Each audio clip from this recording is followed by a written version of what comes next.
What's going on, everybody? It's Mr. Do It All. As you guys remember last week in my New York Giants versus Dallas Cowboys preview, I said that I would break down maybe 5 to 6 games a week, and I'm gonna come through with that. So in this video, we're gonna talk about Green Bay versus Atlanta. Now this is an interesting game here. This takes Green Bay back to the spot of last year's NFC Championship game, where they got blown out. It just was not a good game. A good showing for Aaron Rodgers. And this is going to be probably the best game of the weekend. Now, last week, Green Bay beat Seattle 17-9 in a very tough game. They came through. They came through against probably the best NFL defense in the league. But Aaron Rodgers was running for his life a little bit. Green Bay has a very solid offensive line, but Seattle's defensive line is probably the best. They were able to just bring the pressure with only 4-man rushes, not sending very many blitzes. But in the end of the day, Aaron Rodgers, and he came through. Now, Atlanta last week played Chicago. They won 21-13, which was a bit surprising to me, considering that I don't see Chicago as a team that's going to make a lot of noise this year.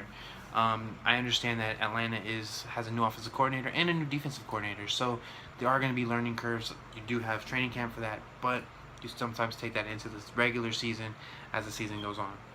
Now, some important matchups to watch in this game are going to be the front seven of Green Bay versus Atlanta's offensive line. As usual, it's all about causing pressure on a quarterback, especially a good quarterback, even an above-average quarterback in Matt Ryan, who knows where the ball is going to go. He has a great feel for his offense. He has a great feel for what defenses are running. Now, Dom Capers is one of the most innovative minds in creating a game plan centered around creating different types of pressure, bringing different type of blitzers. It's all about that type of confusion game for him. Now, another key matchup to watch is Julio Jones versus whoever he's lining up against. Julio Jones is the best receiver in the league in my eyes. Antonio Brown is not that far behind, but Julio Jones is the most physical, elite receivers in the league. Just brings size. Now, Matt Ryan didn't really find him a lot last week, but I expect that to change this week. It's a huge game. It's Atlanta's first game in their new stadium. So you know that place is going to be rocking. Coming off of last year's disappointment game, disappointing end to their season, they're going to be loud. They're going to want to cause pressure for Aaron Rodgers, and that's going to be another thing to look forward to is how loud that crowd gets.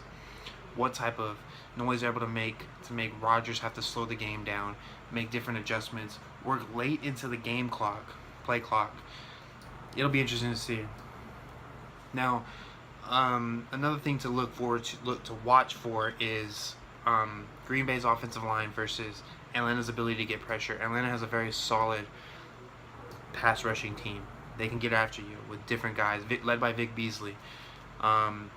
He's a guy that moves around. He's able to get pressure from all different types of places on the field.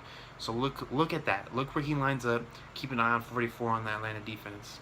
He's an interesting piece, and then he's had a very solid, he had a great season last year. He's probably going to be coming for that sack title this year. So he's improved every year since he's been in the league. Aaron Rodgers versus his defensive backfield is a key matchup. It's probably the biggest matchup. This defensive backfield is very good. They play fast, they play loose, and they like to play. They're physical. Now, that's something to look at.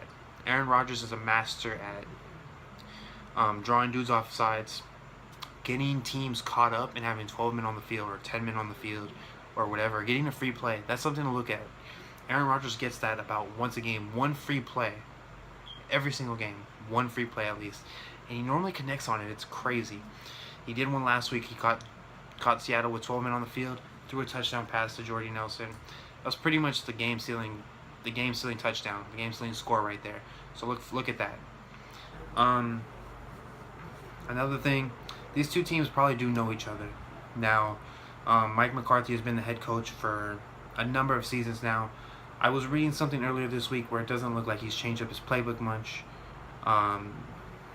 Maybe that's true, but Aaron Rodgers knows how to improvise. That's something he's really good at, is getting outside the pocket, keeping plays alive for 10 seconds, at a time. And his receivers play that schoolyard stuff where they'll find a way to get open, they'll come back to him, whatever they got to do to keep the chains moving. Now, finally, the last key thing to look at here is the special teams unit here. Mason Crosby is pretty clutch, I would say. And he's been able to connect on a lot of important field goals in his career. So if this game gets to a possession game, a field goal game where they're going to need a field goal, either team gets a field goal, I would count on Mason Crosby here. However, I do not think that this game is going to come down to this. Now, my prediction for this week is that Atlanta gets this win.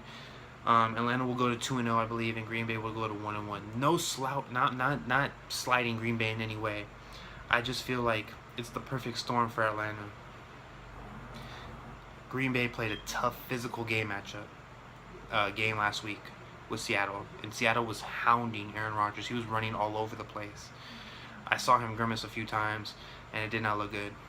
Secondly, Green Bay's secondary is no match for Julio Jones. I think Atlanta is more on target with their offense this week than they were last week. I think Chicago has a very solid defense, and I think it might even be better than Green Bay's, but that's just something we'll have to see.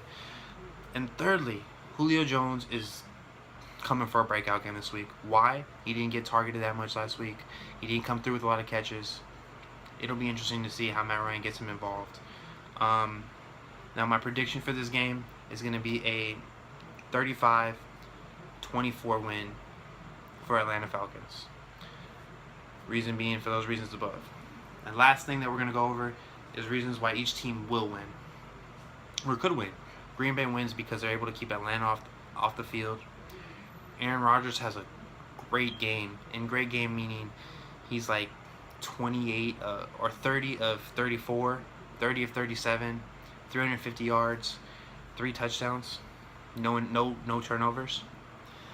The defense is able to corral Julio Jones into less than 100 yards, and they're able to get and their defense is also able to keep Atlanta behind the chains, keep them in 3rd and longs. Reasons why Atlanta will win: Matt Ryan controls the game, controls the clock, keeps Green Bay's defense out there on the field for as long as possible. That's the key for both teams, but for Atlanta it's more paramount because you keep Aaron Rodgers on that sideline. Julio Jones has a breakout game. Plain and simple, he could go for 9 catches for 150 yards and 2 touchdowns, just like that. And the last thing is, the Atlanta Falcons are able to get after Aaron Rodgers.